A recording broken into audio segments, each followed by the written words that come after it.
Hello, today's video is going to be rather different to the kind of material that I'm usually producing. I'm going to give a detailed review and explanation of the equipment that I use to record my videos.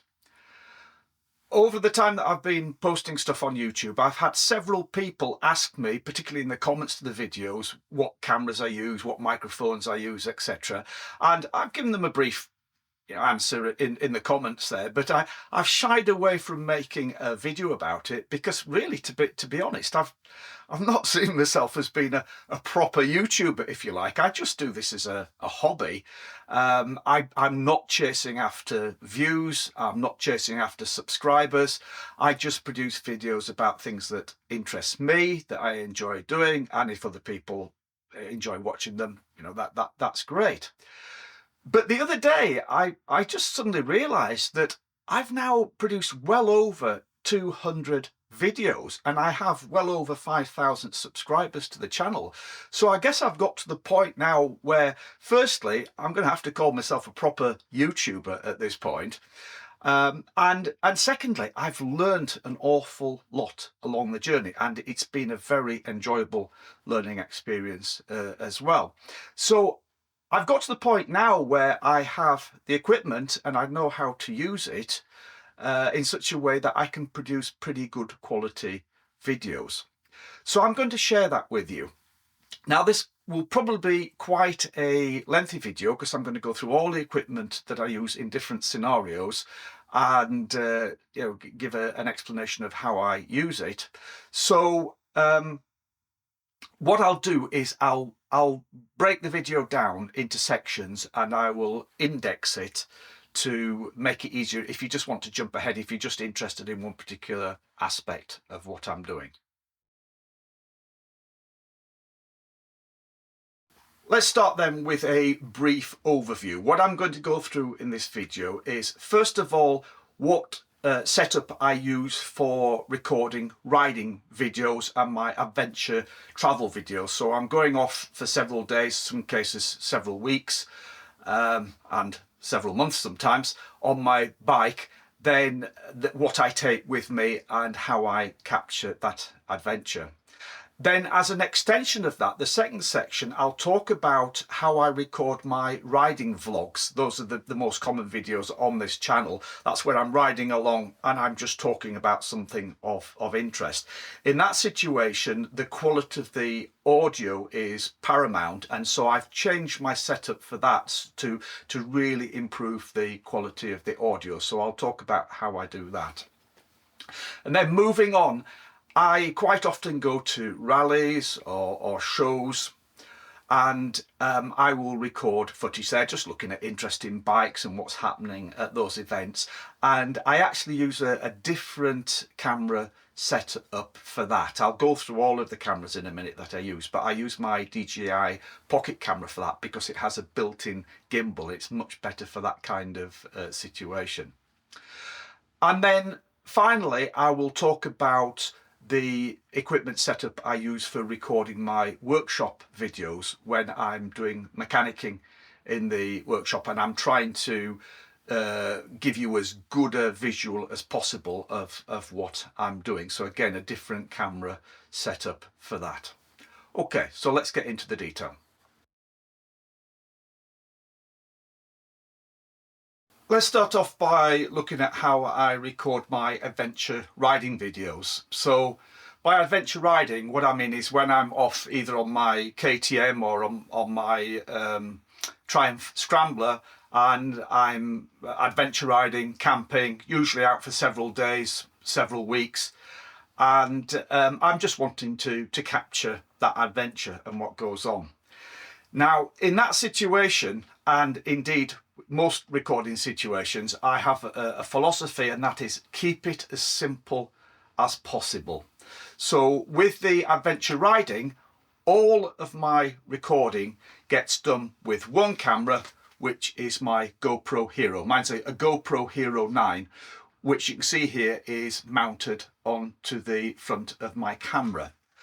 And it's mounted on with a clip which just very quickly detaches. like this. So I'll explain what I'm doing, why I use this setup, and then I will show you it in more detail. Now, the reason for keeping it so simple is twofold, two reasons. Firstly, I want to travel as light as possible. I don't want to be weighed down with lots of camera equipment. And also I want to make it as simple as possible to use. What I found is that I've sometimes travelled with friends who carry a lot of camera equipment with them. For instance, they carry a digital SLR and various different lenses, and they carry a drone with them, things like that. And it's very complex and time consuming for them to stop, you know, unpack the bag, decide what lens they're going to fit to the camera, get it all set up. And if you're traveling with other people, those other people will just get impatient. They're not there for you to take your photographs. They are there because they're off, you know, on holiday having a trip. And so what I found is they won't wait for you, they won't pose for you, you know, and they just get impatient and head off, unless you're with people who've, you know, agreed to you know what you're doing and agreed to cooperate. So what you need is something where you can just capture what is happening in the moment instantly, and that's where this comes in, because with the GoPro I just press one button on the top, it's recording, and I capture the action. That means that I'm much less likely to miss recording things, and also it means that I can get a lot more candid material, particularly when I'm traveling with friends. If you have a look at some of the travel videos that I've posted on my other YouTube channel, which is called Off the Tarmac. By the way, I should just point out that I run the two YouTube channels, and on the Off the Tarmac channel, that's where I post most of my adventure riding videos. This channel I reserve for, you know, more of the sort of general biker lifestyle stuff. So there's a lot of videos on that channel, and you'll see there's a lot of what I would call candid stuff, where I've, you know, captured the guys with me, just, you know, riding past, or you know, chatting when we're in camp and things like that.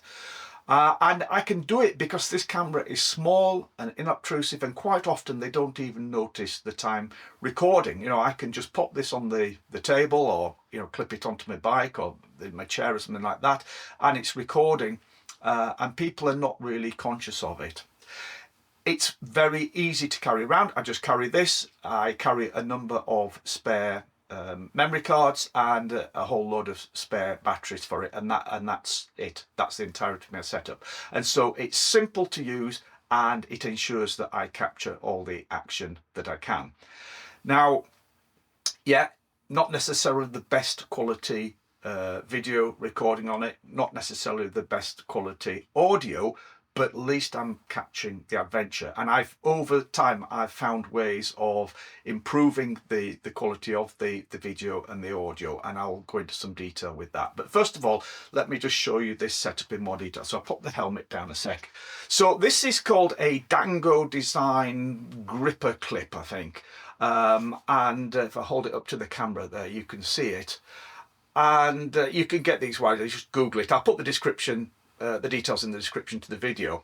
The camera mounts on here, so it's specifically got a mount for GoPro cameras, and you see that's spring loaded, so that way I clip it down onto the front of my chin piece. But if I want to clip it the other way, I just swivel this round, and then the clip is at the top, and I can clip it up onto the bottom of my chin piece. If I just pick up the helmet, I'll show you. So I can clip it that way onto the bottom of my chin piece like that, or if I swivel it round that way, and just, excuse me, I can clip it down onto the front of the helmet. Now, when I'm riding along, I normally have it like this, because that means that when I put the helmet on, the camera is right next to my mouth, or at least the microphone on the camera is right next to my mouth, which means that it's the closest and loudest source of noise. And it means that the quality of my voiceover audio is quite acceptable, and particularly when I've tweaked it a bit in my post-production software, which I'll talk about more later. So that is perfectly adequate for capturing the sound. So I don't use one of the media extensions or an extra microphone on it, anything like that, just the setup, because again, it's just less to faff around with. And it also means if we're riding along and I've got the camera on like this and then I want to capture other people, for instance, if we do a river crossing, I want to capture them riding past, what I do is I just ride a couple of 100 yards ahead, jump off the bike, I just grab the clip, pull it off the helmet like that, and the clip makes a good handle. I can hold it like that and then I can capture the action that I want to. Then I can just put the clip back on the helmet, jump on my bike, and I'm away. Also, if I tip the camera that way, you can see the bottom of the clip is flat, so I can stand it on a table or on a fence post or things like that. And I don't need a tripod, so I don't carry a tripod with me. Also, I can put it on different places on the bike when we're riding along, so I'll clip it onto the handlebars. In fact, if I'm not wanting to record and I don't want it in front of my face, I just take it off and clip it onto the handlebars on the bike.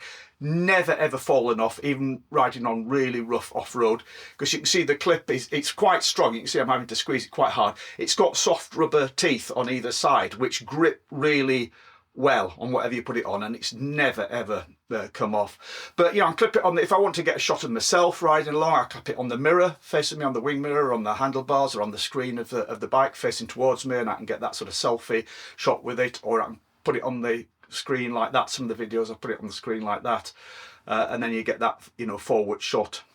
You got to experiment with it.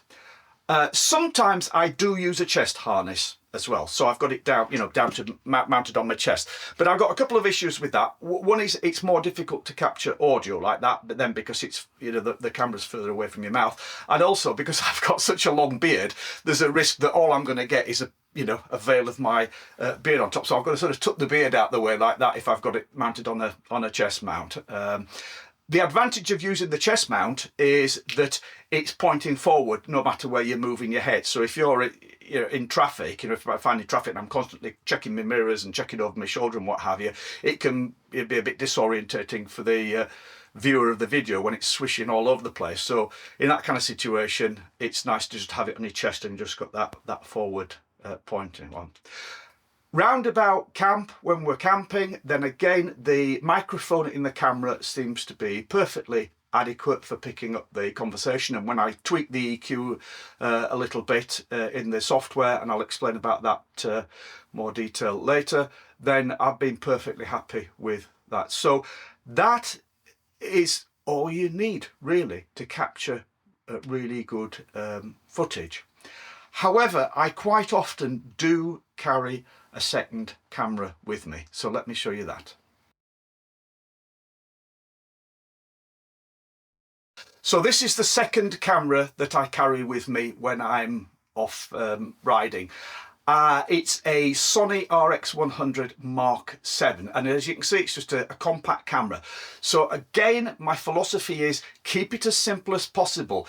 If the camera is easy to access and easy to use, then I'm more likely to use it and more likely to get the shots. If I have to stop, get off my bike, open a bag, start setting up camera equipment, it's far less likely that I'm going to get the shot, either in terms of me bothering or, more importantly, as I've already said, if I'm riding with other people, them having the patience to wait. So this quite literally just fits into my jacket pocket. I've got a little pocket, side pocket in the jacket, which zips up so I don't lose the camera. So just unzip the pocket, pull this out, switch it on, and I usually have it set on automatic point and press. Very small, lightweight, compact. However, if you know anything about these, again, I'll put all the descriptions of all the cameras in the video description below, but this is a Sony RX100 Mark VII. This is not your typical compact pocket camera. These are over £1,000 in the UK. I think in the USA they're over $1,300. It is a very, very powerful camera in a small package. The disadvantage of it in terms of quality is obviously the size of the sensor and the fact that you've got the one lens on it. You can't change the lens. However, it's a Zeiss lens, so it's a very good quality lens, and importantly for me, it's also a zoom lens on this camera. So for taking shots other than the direct riding shots with my GoPro, I like having that zoom because you can zoom in and get a little bit more action. It takes very, very good quality pictures. It is fully, in terms of the functionality of it, you can switch it over to manual, shutter priority, aperture priority, etc. It's got all of the functionality of a bigger camera. In fact, I've got a Canon digital SLR, and this has all of the same functionality as that Canon, and in the majority of situations it takes just as good photographs. Obviously a digital SLR is always going to give you better photographs, but in most cases these are good enough. And equally importantly, and this is why I use this camera, is it also records really good quality 4K video as well as the still shots. So for a lot of off the bike stuff, if for instance I'm away on a trip and I'm just sightseeing and walking around, I'll just carry this camera with me because it just slips in my pocket, and then I can get it out. I can just take snapshots with it, stills, and because of the zoom lens on it, I can get some really good snapshots of it. But if I want to capture something on video to include in the video I'm making of the trip, then this makes really good quality 4K video. Furthermore, the video quality when you're recording inside is pretty good with this. So when you're in poorer lighting conditions, it still records good video. It also has a screen at the back which flips round, so you can put it into what we call selfie mode, so that when you point at yourself you can see what you're doing, or you can just tip that screen at an angle, so if you're recording down at waist level, or you can tip it that way so that if you're kind of holding it up high, you've got the screen pointing down. So it's very, very flexible is this camera. It's a very, very good quality camera. I do have one accessory which I use with this.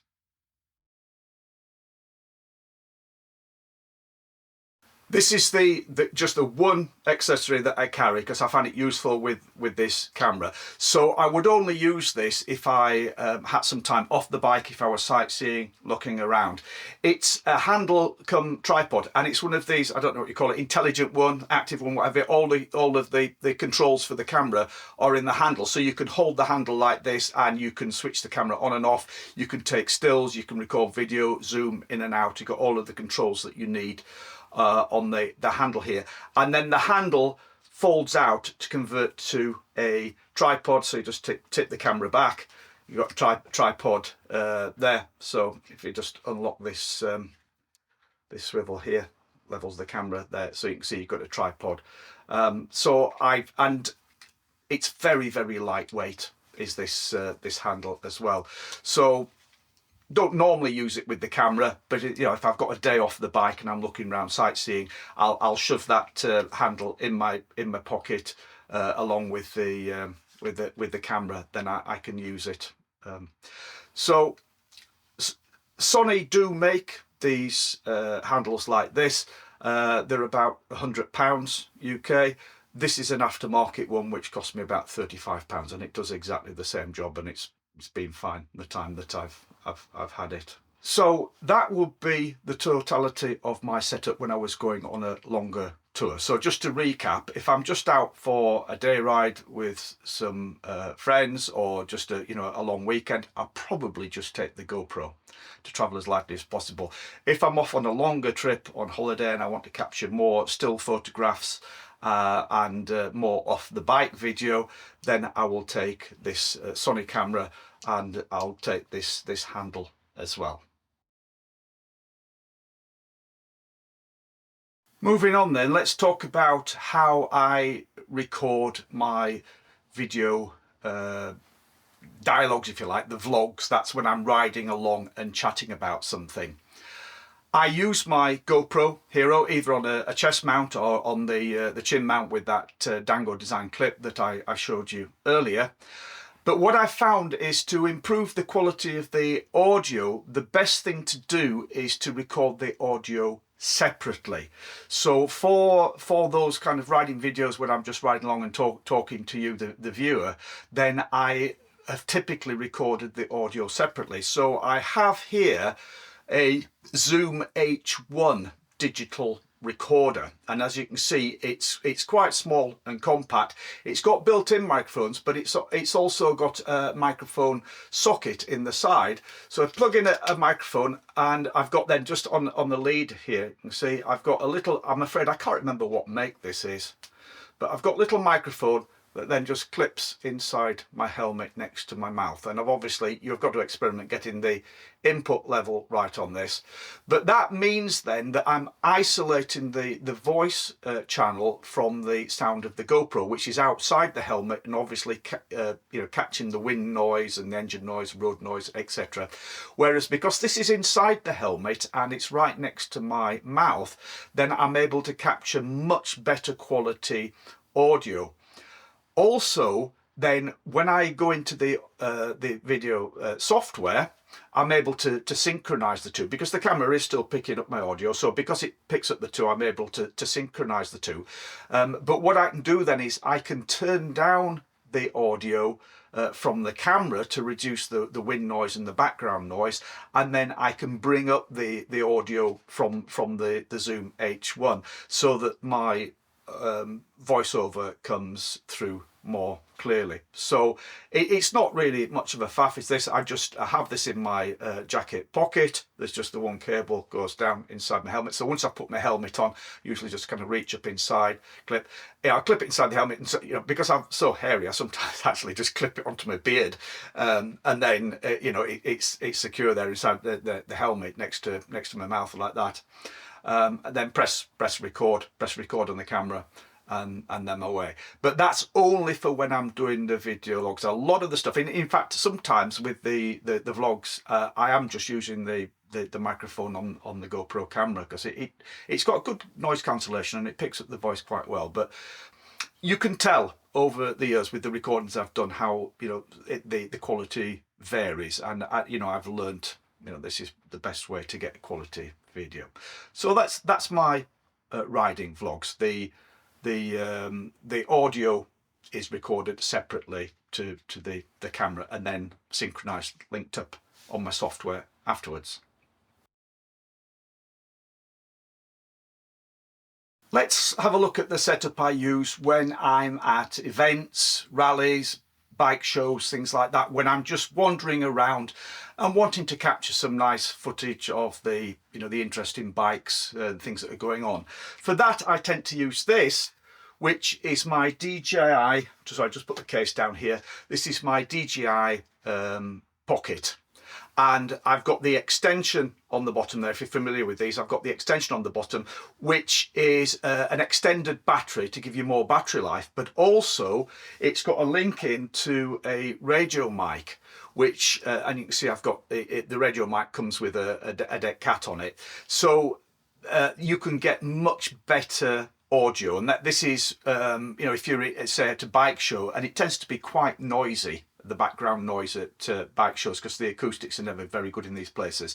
So I can put that radio mic on, clip it on, and it picks up the audio much more clearly than if I'm holding the camera out here. However, the inbuilt microphones in the camera for quieter conditions are very good, and I believe this has got microphones all round, so it will pick up sound all round. If I just switch this on, you will see that the real advantage, if you're not familiar with these, the real advantage of it is it's got a built-in gimbal.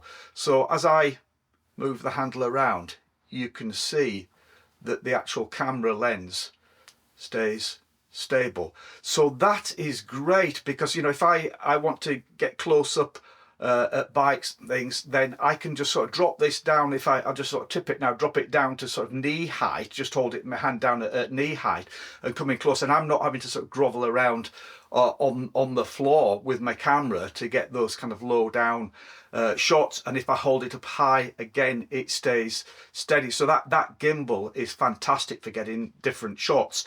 Also, on the bottom of the handle here, it's got a screw thread for a tripod, and so I take this with me, which is an extension pole, which you can see it's about I don't know, about 15 inches long. It screws onto the end of that, but this is a bit like a fishing pole. It extends out to something like 15 feet does this.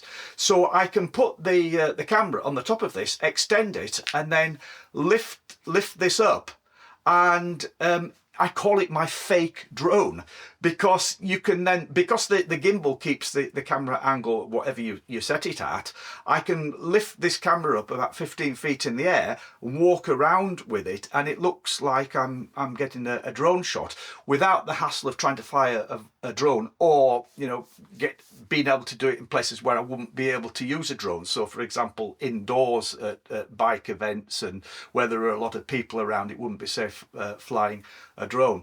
So I find this fantastic. It records in 4K. The video quality is pretty good outside. Inside, again, you're limited by the size of the sensor, but it's good enough, particularly when I tweak it a little bit on my production software afterwards. If it's a little bit dark, I can lift up the color, the gamma on it a little bit and improve it. The one thing I don't like about this is if I turn it round, you can see it's got a little screen on it, and that's where you see what you're recording. And it has autofocus, and you can, as you can with many cameras, then you can sort of touch the screen where you want it to focus and autofocus. But because that screen is so small, it's sometimes not possible to see clearly on the screen whether the camera has actually focused where you want it to focus. And particularly when I'm trying to get in for fairly tight, close shots of bikes, close up of an engine or something like that on a bike, it seems to struggle to autofocus fairly close, and it will sometimes focus past the bike I'm trying to picture to the bike behind it, which can be a bit frustrating. Now, I do have a mount which attaches on the side of this, where I can attach my mobile phone, and use that then as a much bigger screen. So I'll just attach that now and show you. So you see here now, I've now attached my camera. So there's this little mount where I haven't switched the phone and the camera on, but a little mount, and then your phone, actually there's a socket your phone plugs into the side of the camera there, and that means then that you can use your phone as a much bigger screen. You can control the functions from that screen, and you can see much more clearly.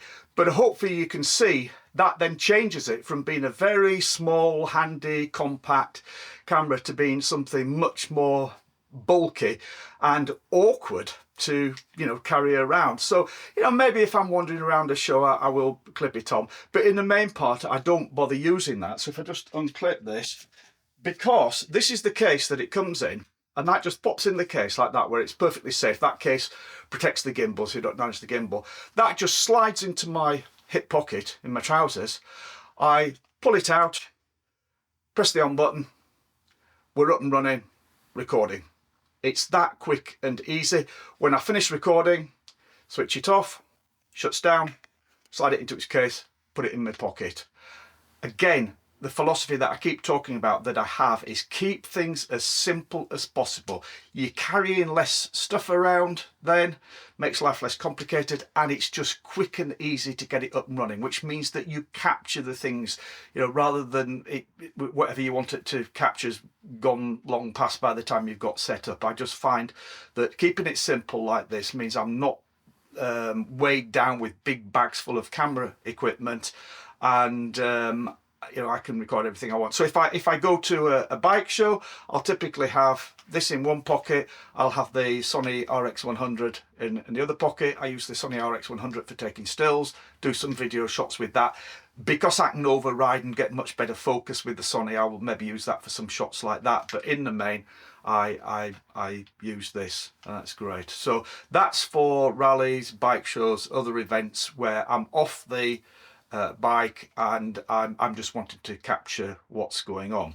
I guess technically I could use this on the bike. You can get chest harnesses for them, put in a chest harness, but I just feel that gimbal mechanism is rather vulnerable, and when I've got the GoPro, why not use the GoPro as the on-bike action camera? That's what the GoPros are made for. So this is just for off-camera work, off-bike work, sorry, I should say.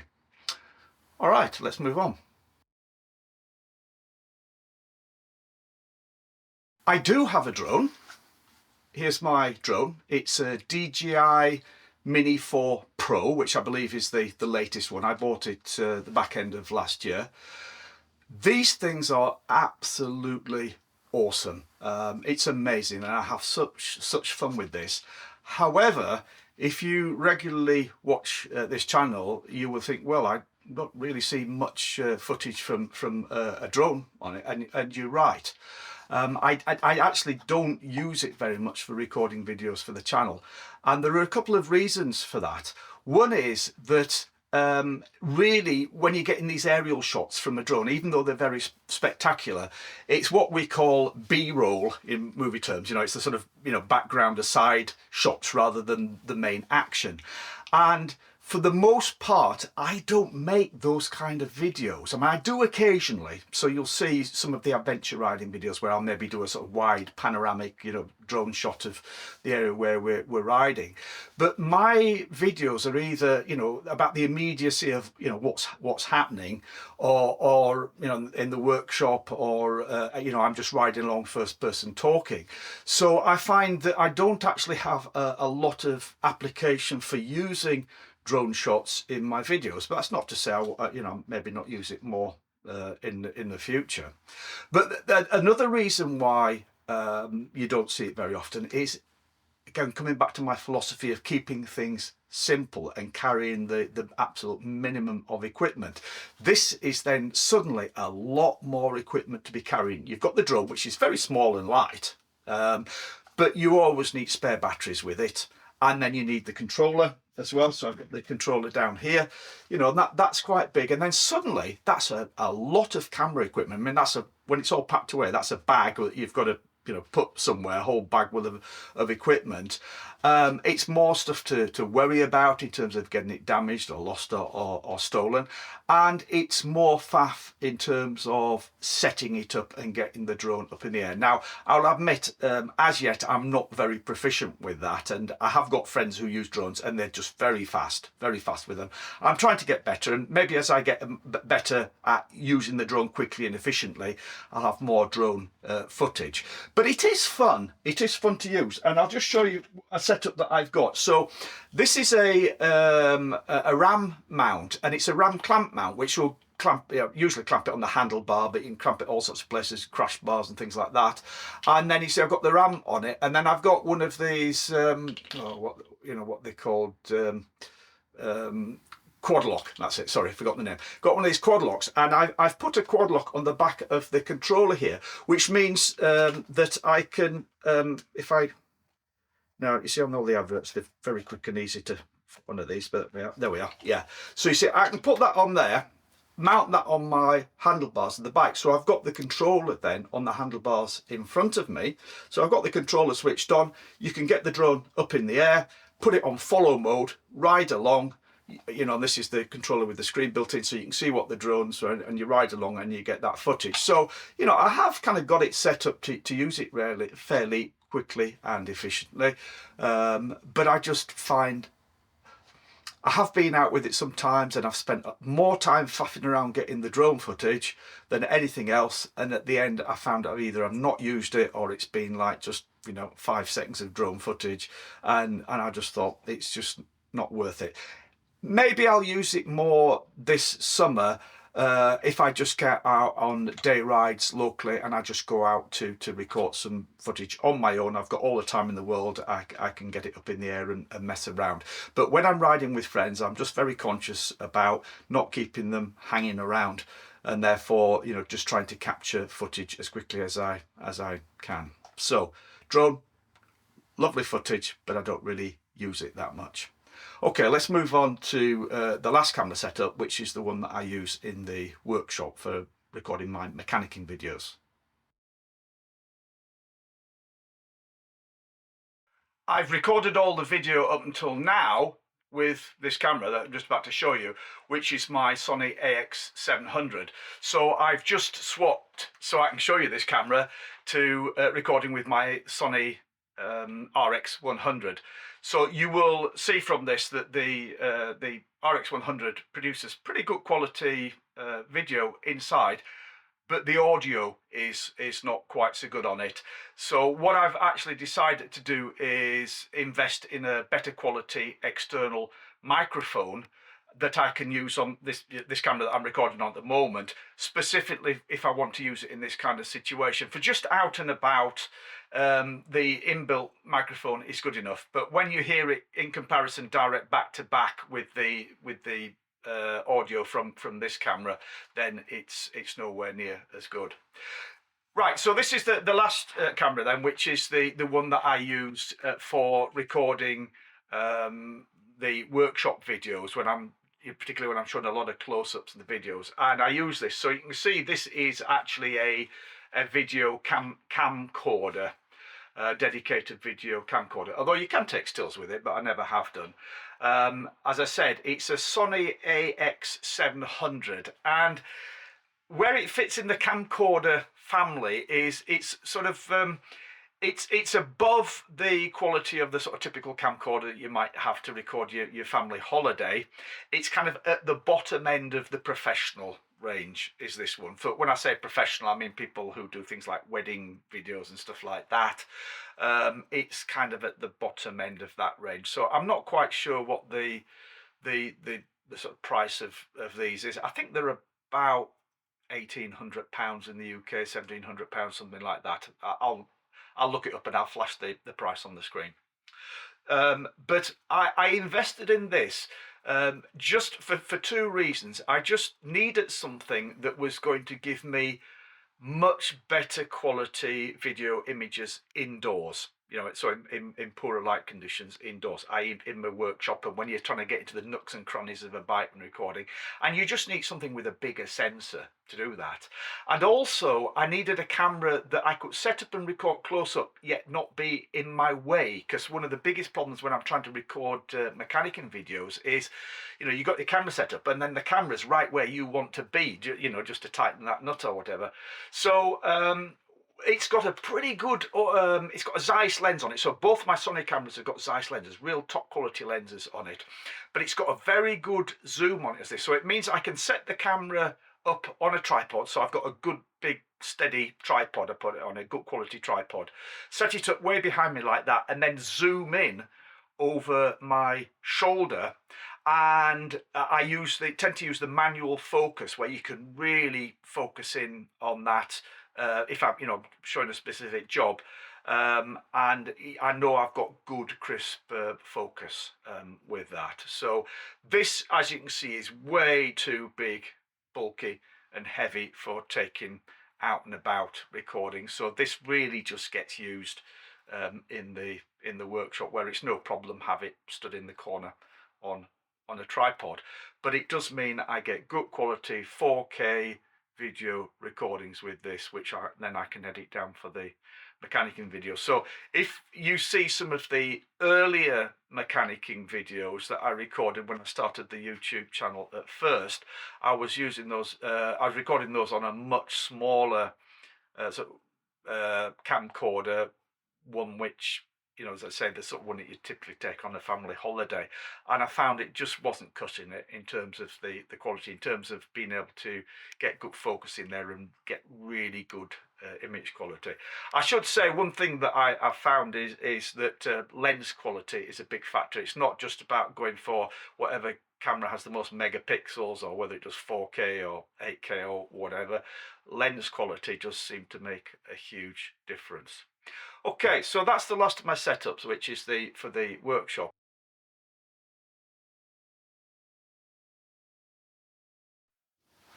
Okay, so before I wrap up the video, I've showed you all the camera equipment and audio equipment I use. So I'll just very quickly show you, I've just got the camera pointing at the screen here, nothing too sophisticated.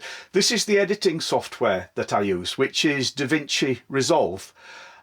DaVinci Resolve is available free. You can just download and use a free version of it. And I started off with that.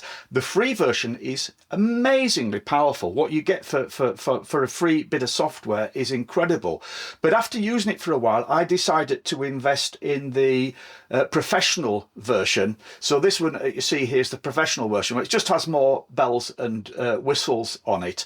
I'm not going to go into detail about how this works because there are many excellent YouTube videos giving tutorials on how to use DaVinci Resolve. And in fact, that's how I learned to use it, by watching all of those videos and messing around. But I'll just say that it's a wonderful bit of software.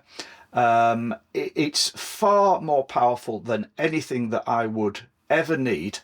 But one of the things which it's been most useful for me is in terms of the audio processing. So I talked about earlier on in the video how I process the audio to improve the audio. So other than obviously being able to do things like tweak the EQ on the video, which I'll show you in a second, if you can see here, you won't be able to read it, but I'm in the audio processing screen here, and there's a couple of functions on it which I use a lot. One of them is voice isolation. So I think it uses AI, and it recognizes a human voice, and it pulls that human voice forward in the mix, and then it cuts out background noise. And you can do that on a sliding scale, and if you knock that up to 100%, it's very effective. It knocks out all the background noise without any kind of serious clipping on the voice. The other one that I use there is the dialogue leveler. So that's when you've got two or more people speaking, but they're at different distances from the camera, different volumes. It balances that out, so you get a more natural sounding balance. And do you know, I can get away with some pretty awful audio recordings and tweak them around with those functions. It's amazing what software will do these days. But within DaVinci Resolve, there are two screens which I use a lot. One is called Fairlight, so I'll just take you in here. And this is the whole audio processing screen. If any of you used any music audio processing software, you'll recognize these things. And you can use it just like any other audio processor. You can move the audio around, you can cut, paste it, you can do all sorts of things to it. It's got a whole bank of special effects that you can apply to it. And the other screen which I use a lot is the color grading screen. So this is the color grading screen. So you've got so much control over the look of the images with this. Again, I'm not going to demonstrate it because there's some much better videos out there. But sometimes I've recorded video, particularly indoors at bike shows and things like that. I've got it home and it's been disappointingly dark, and I've been able to tweak the gamma and the gain and the color balance a little bit, and it just really brought it up. Also, I've got it open on the LUTs screen here. Again, if you don't know what LUTs are, then you just go and learn up about those. But I've got various different LUTs that I can just drop straight onto my images here, and it just gives them a whole different feel. So you can see that one gives everything more of a blue tint. That's everything more of a green tint, etc. There's different ones, and you can create your own. You can download them. So once you've actually recorded the videos and the audio, there is so much to the art of then editing, and that's a whole absorbing world in itself. But what I find is I want to try and keep the workflow as simple as possible. So I've got very systematic with the way I edit my videos, and so I've got very efficient. And also I invested in the console. I'll just move the camera and show you the console. So this is the console I'm talking about. It's the DaVinci Resolve Speed Editor. This is a standard keyboard. It's a gaming keyboard. It's backlit. You can also get the DaVinci Resolve keyboard where all the keys are actually, they've got the functions marked on them so you can see what they are. But a normal keyboard works exactly the same. You just have to learn what the functions are. And the ones that I use most commonly, I know them, so I don't need it writing on there. But this speed editor really does massively improve the workflow. You've got this jog wheel, which you can't see the screen at the moment, but you can just jog backwards and forwards on a video clip or an audio clip. Find your way. You've got, if you're using multi-camera angles, you can cut quickly between the different cameras. You can splice, you can change the audio tone levels, you can trim the individual clips. It's all very, very intuitive and very quick. So I can do a rough edit of a half-hour video on this in just 10-15 minutes, and then I will fine-tune it after that. But definitely that was a good investment, was that speed editor. So there we are. That's my little segment there on the editing process.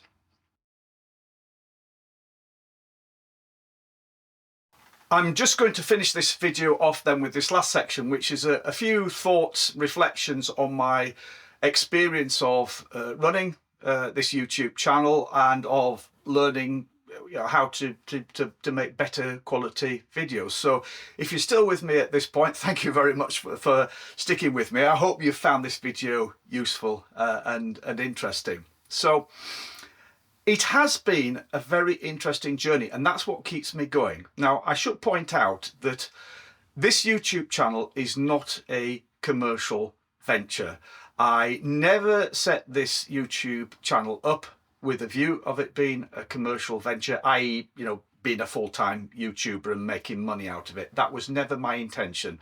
I'm retired, I have a pension, I don't need to be earning money from elsewhere.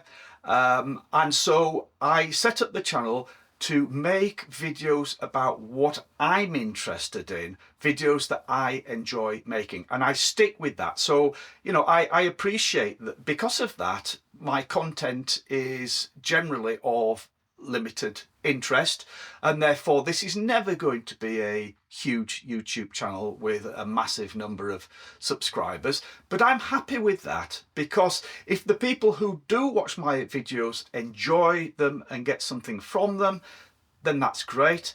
And I certainly enjoy making the videos. And a rule that I've set for myself, which I've stuck to, is I'm never going to make a video that I don't want to make. I come up with lots of ideas for videos that I think, oh, that'll get loads of views, that'll be great, that'll really expand the YouTube channel. And then I think, no, I don't really want to do that, and why do I need to expand the YouTube channel? Yes, my channel is monetized. It's got to the point now where it is monetized, but I tell you, the amount of money that I make from it doesn't even cover the cost of the equipment that I've invested in it, that I've been showing you today. Not even a fraction of that. Therefore, it's very much a hobby. But I found it to be a very absorbing hobby, a very enjoyable hobby. I've learnt an awful lot about photography, both taking stills and videos. I've learnt an awful lot about photographic equipment, about techniques. That's been a really interesting, enjoyable journey for me, and all the time I'm striving to try and make the quality of my videos better, just for my own interest. And also, I never get tired of it, that you see so many full-time YouTubers these days who they complain about, I've got to get 2 videos a week out, and it's so much stress and so much hard work and what have you. And they've made it into another job. So I know YouTubers who gave up many YouTubers actually, gave the day job, so to speak, to then become a full-time YouTuber, and it just becomes another full-time job. And to be quite frank, unless I really sold out and went really commercial with it, so that I just basically, as all the big channels are, became a motorcycle journalist, reviewing new bikes, reviewing clothing, products, things like that. That if you have a look at all the big channels, other than something like Itchy Boots, which is she's really found a good niche there. Most of them are along those lines. The really big ones, I mean. You just then become a journalist, a motorcycle journalist, and it's a full-time job.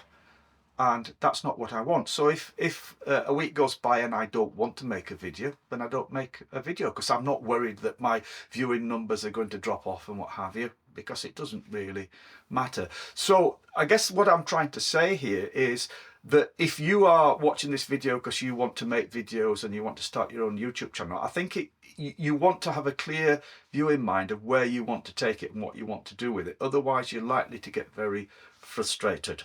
You know, sometimes I make a video that I think's really good, and it'll get like 200 views.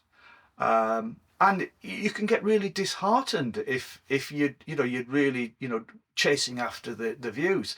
But for me, I think, well, I enjoyed making that video, and if the 200 people who watched it enjoyed it, then it was worthwhile.